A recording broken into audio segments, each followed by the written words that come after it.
Is starting a business the MVP of making money? Yes and no. All right, so I got 3 points on this. One, ownership is key. Starting a business with partners or alone, so you have to own something if you want to make a lot of money. Number two, skills. Become elite at using your skills.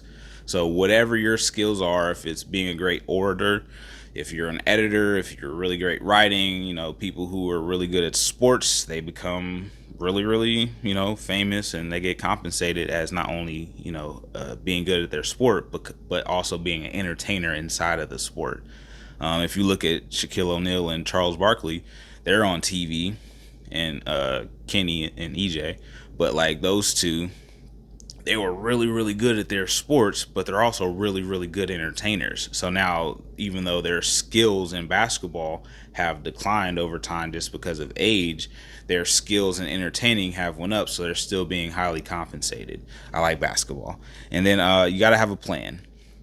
So you have to have a plan regardless if you have a business or not. If your plan is to go to college, work at this job, work with this company for X amount of years, and then start your business, work that plan. If your plan is, hey, I'm not going to go to college, I'm going to go get a welding, I don't know, certificate. I don't know anything about welding, but I'm going to go learn how to weld or drive a truck or be a plumber or an electrician. Like, so that, like, skills, either way, if you go to college or if you go get a trade, like, you're getting a skill, and that skill is what's going to pay you. It's not necessarily the piece of paper that a college is handing you, or a license that a trade school is handing you. It's the skill that you have.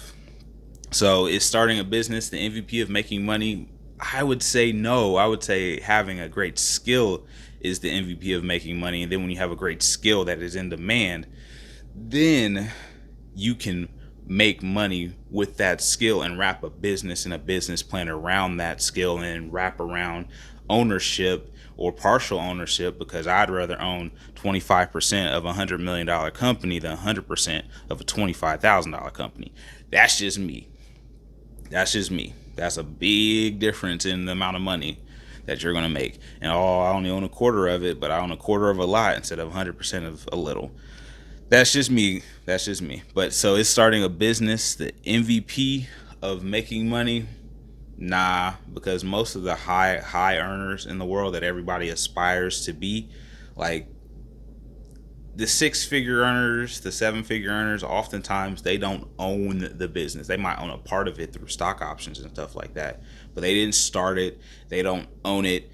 And they probably never will own it, but yet they're doing very, very well because they get to focus on their skill, and then leave the business side to their partners or their employees or the people they work with, and everybody kind of compensates or gets compensated for that.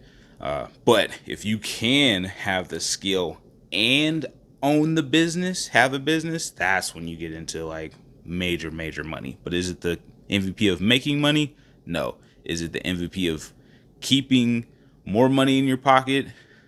Yeah, I guess. Yeah. It depends on how much work you want to do.